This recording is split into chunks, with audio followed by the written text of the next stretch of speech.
সিরাজগঞ্জের দুর্ঘটনায় এক যুবক প্রাণ হারিয়েছে আর তাতে নাম জড়িয়েছে বিখ্যাত ইউটিউবার আরএস ফাহিম চৌধুরীর। সিরাজগঞ্জ শহরের এস রোডে একটি রেস্টুরেন্টের উদ্বোধনী অনুষ্ঠানের দাওয়াতে সিরাজগঞ্জে আসেন জনপ্রিয় content creator RS Fahim Chowdhury এবং তার সঙ্গীরা।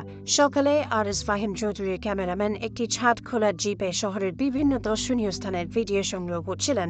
এ সময় রেস্টুরেন্টের মালিক মঈনুদ্দিন, তাদের বন্ধু সৌহার্দ্য, শোভন এবং জন আলাপেটিন সঙ্গে ছিলেন। এস রোড প্রান্ত দিয়ে ইলিয়ট ব্রিজের ভিডিও নেওয়ার জন্য রবিউল আজিম টুলু গাড়ির ছাদ খুলে দাঁড়িয়েছিলেন। এ সময় ইলিয়ট ব্রিজের প্রবেশ দ্বারে 25 বছর বয়সী যুবক রবিউল মাথায় ধাক্কা খান। এতে গুরুতর আহত হন তিনি। পরবর্তীতে তার মৃত্যু হয়।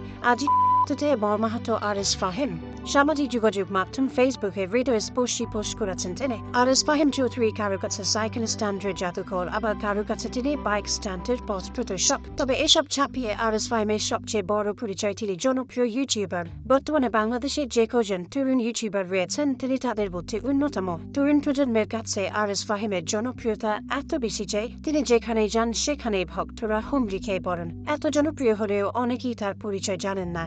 সবাই আরএস ফাহিম নামে চিনলেও তার আসল নাম কামরুল হাসান চৌধুরী। 1994 সালের 18 ফেব্রুয়ারি কুমিল্লায় তার জন্ম হয়। বর্তমানে ফাহিম তার পরিবারের সাথে ঢাকাতেই থাকেন। 2012 সালে বাইকের প্রতি ভালোবাসা জন্মে ফাহিমের। তবে বয়স বেশ কম থাকায় পরিবার তাকে বাইকের পরিবর্তে একটি সাইকেল কিনে দেয়। তিনি সেই সাইকেল চালিয়েছেন 2017 সাল পর্যন্ত।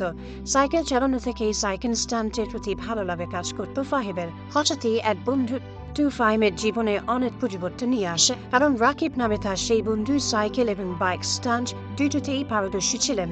রাকিবের স্বপ্ন ছিল বাংলাদেশের বাইক স্ট্যান্ডকে বিদেশের মাটিতে পরিচিত করাবেন, কিন্তু তার সেই স্বপ্ন পূরণ করা সম্ভব হয়নি। তাই বন্ধু রাকিবের অপূর্ণ স্বপ্নকে সত্যি করার সিদ্ধান্ত নেন ফাহিম। বাইক স্ট্যান্ড বেশ ঝুঁকিপূর্ণ হলেও সাহসী ফাহিম তেমন একটা ভয় পেতেন না। এই কাজে অধিক দক্ষ হওয়ার জন্য প্রথম দিকে তিনি নিরাপদে খোলা মাঠে বেশি অনুশীলন করতেন।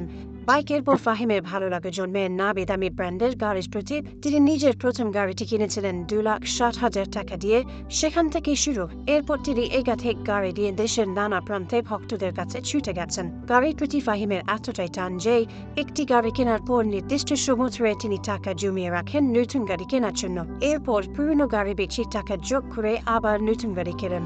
নতুন গাড়ির প্রতি বেশি ভালোবাসা থাকায় কখনো নিজের টাকায় নতুন গাড়ি কেনা সম্ভব না হলে বন্ধুদের কাছ থেকে ধার দেনা করেও গাড়ি কেনার অভ্যাস রয়েছে তার।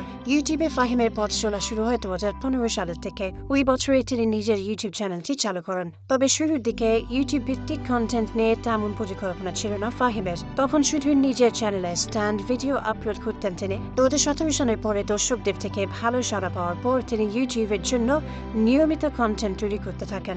এজন্য তাকে বেশ পরিশ্রমের মধ্য দিয়ে যেতে হয়। ব্যক্তিগত জীবনে আরএস ফাহিম বিবাহিত। নিজে জনপ্রিয় হওয়ার পর থেকেই তার তৈরি অনেকগুলো ভ্লগে একটি মেয়েকে দেখা যেত। সে মেয়েটির নাম মানজিয়া ও ফাহিমের প্রেমের সম্পর্ক ছিল দীর্ঘদিন। এরপর তারা বিয়ে করেন। একটা সময় দেশে ইউটিউব ভিত্তিক কন্টেন্ট ও বাইক স্ট্যান্ডের তেমন প্রচলন ছিল না। তবে এই দুটি বিষয়কে মানুষের মাঝে পরিচিত ও জনপ্রিয় করতে আরএস ফাহিম সবচেয়ে বেশি কাজ করেছে। এই কথা তার সমালোচকরাও স্বীকার করবে।